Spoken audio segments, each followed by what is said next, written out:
നമസ്കാരം. Q Malayalam UK ന്യൂസിലേക്ക് സ്വാഗതം.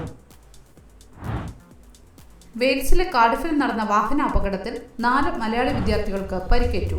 അപകടത്തിൽ ഉൾപ്പെട്ട ഒരാളുടെ നില ഗുരുതരമാണെന്നും മറ്റു 3 പേരുടെ പരിക്കുകൾ ഗുരുതരമല്ലെന്നും പോലീസ് വക്താവ് വ്യക്തമാക്കി. ഇവർ നഴ്സിംഗ് വിദ്യാർത്ഥികളാണെന്നാണ് സൂചന. വെള്ളിയാഴ്ച രാവിലെ 6 മണിയോടെ A48 റോഡിലെ ബോൺവെൽസ്റ്റണിന് സമീപമാണ് അപകടം നടന്നത്. പ്രാഥമിക നിഗമനമനുസരിച്ച് ഡ്രൈവർ ഉറങ്ങിയതാണ് അപകടത്തിന് കാരണമെന്ന് കരുതുന്നു. വിദ്യാർത്ഥികളുടെ മാതാപിതാക്കളോട് നാട്ടിൽ നിന്നും യാത്ര തിരിക്കാൻ അധികൃതർ നിർദ്ദേശിച്ചിട്ടുണ്ട്. അപകടത്തിൽ ഉൾപ്പെട്ടവരുടെ കൂടുതൽ വിവരങ്ങൾ പോലീസ് ഇതുവരെ പുറത്തുവിട്ടിട്ടില്ല.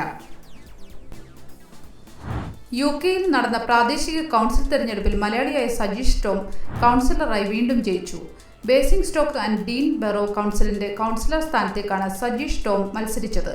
ഇത് 2ാം തവണയാണ് സജീഷ് ടോം കൗൺസിലറായി വിജയിക്കുന്നത്. 2021-ൽ ആദ്യമായി ലേബർ പാർട്ടിയെ പ്രതിനിധീകരിച്ച് കൗൺസിലറായി തിരഞ്ഞെടുക്കപ്പെട്ടിരുന്നു. 80% ബ്രിട്ടീഷുകാർ താമസിക്കുന്ന പോപ്പിലി വാർഡിൽ നിന്ന് 1184 വോട്ടുകൾ നേടിയ സജീഷ് ടോമിന് 4 വർഷം കൗൺസിലറായി തുടരാൻ അവസരം ലഭിക്കും. ലണ്ടൻ നഗരത്തിന്റെ മേയറായി 3ാം തവണയും സാദിഖ് ഖാൻ തെരഞ്ഞെടുക്കപ്പെട്ടു.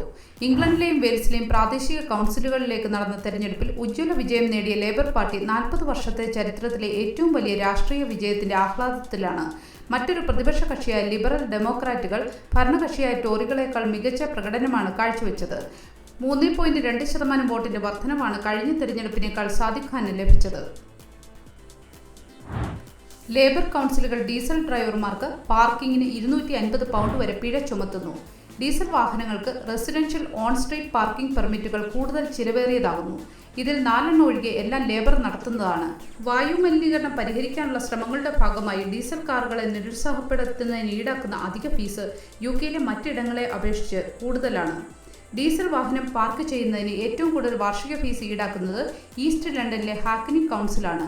കൗൺസിൽ ഈടാക്കുന്നത് £250 ആണ്. ശരിയായ ഡാഷ് ക്യാമുകൾ ഇല്ലെങ്കിൽ കാർ ഇൻഷുറൻസ് അസാധുവാക്കപ്പെടുമെന്ന് മോട്ടോറിംഗ് വിദഗ്ധർ. മോട്ടോർ മേഖലയിൽ നിയമവിരുദ്ധമായ രീതിയിൽ വാഹനങ്ങൾ ഓടിക്കുന്നവരെ കണ്ടെത്തുന്നതിനും ക്ലെയിമുകളിൽ നിന്ന് ഡ്രൈവർമാരെ സംരക്ഷിക്കുന്നതിനും ഡാഷ് ക്യാമുകൾ അത്യാവശ്യമാണ്.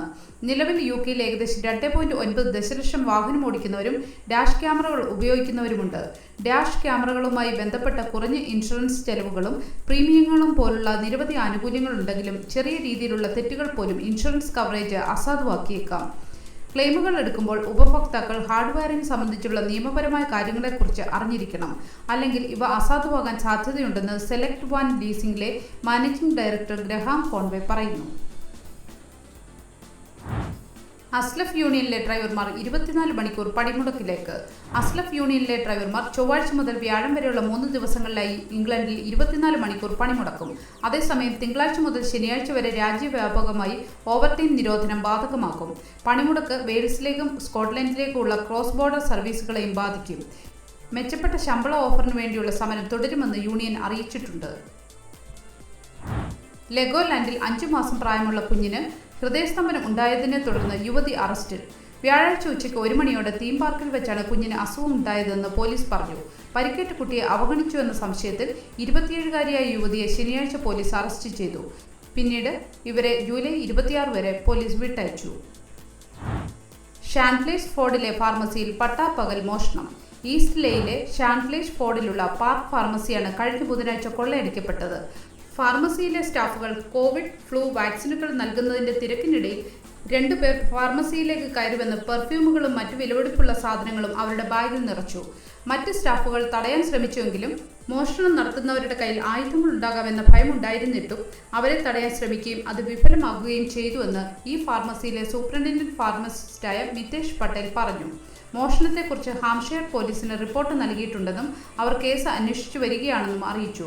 2 ആഴ്ചയ്ക്കുള്ളിൽ ഇത് 2ാം തവണയാണ് സമാനമായ മോഷണശ്രമം നടക്കുന്നതെന്ന് പട്ടേൽ പറഞ്ഞു.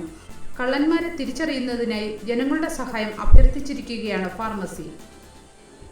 ഒരു നല്ല ദിവസം ആശംസിച്ചുകൊണ്ട് ഈ വാർത്താ ബുള്ളറ്റിൻ പൂർണ്ണമാകുന്നു. ചാനൽ ലൈക്കും സബ്സ്ക്രൈബും ചെയ്ത് പ്രോത്സാഹിപ്പിക്കണം.